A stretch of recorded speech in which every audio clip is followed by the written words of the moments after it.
1100 диџјувот nga unë nuk ka nevojë për përkthim.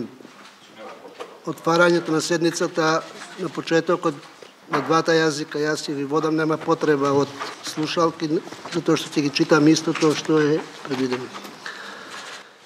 Нерувар министрат ќе вери. Македонскиот јазик е први официјален јазик во државава, но не и за новиот технички премиер. Како што замина од собранието, така и влезе во владата со кршење на законите и уставот. Но не се само обраќањата, туку и во сите негови објави на социјалните мрежи. Профил на кој пишува официјален на владата.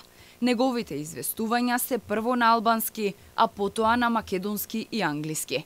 Има дури и такви објави, што се напишани само на албански јазик, како објавата од конститутивната седница на техничката влада. Според експертите, кога некој дава предност на јазик кој не е македонскиот, за време на обраќање или во пишани соопштенија, не само што го крши законот, туку и уставот. Па со тоа не само што се крши законот, туку се крши и уставот, затоа што во уставот стои дека македонскиот јазик е прв јазик и јазик во меѓународна комуникација, и дека сите други јазици што се употребуваат во Македонија, во државата, имам предвид за она население кој што изнесува на 20%, во случајов албанскиот, дека тоа се регулира со закон. Од позиција собраниски спикер, Џафери го прекрши уставот и кога говореше на албански во Европскиот парламент, иако во членот 7 од уставот јасно е запишано дека македонскиот јазик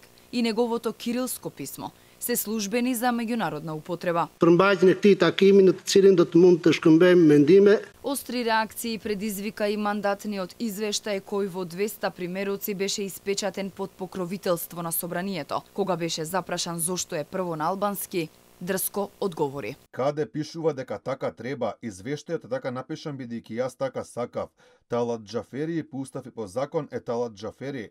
Не можам да лечам нечие фрустрации. Ме прашувате редоследно зошто е така, а јас не го напишав како лична работа, како граѓанин, ниту јас сум го печател, издаден е за јавноста и за едни и други да читаат. Ниту е прво, ниту е последно што ќе биде напишано како што јас ќе го напишам. Се чини дека темпераментноста и склоноста да крши закони се еден од посилните адути на Талат Џафери. Вчера се паркираше среде плоштадот за да пие кафе, а според неговите објави, друштво во кафулето му правеле неговиот претходник Димитар Ковачевски и председателот на собранието Јован Митрески. Џафери го прекрши и законот кој забранува пушење во затворен простор, кога го понесе еуфоријата дека стана технички премиер.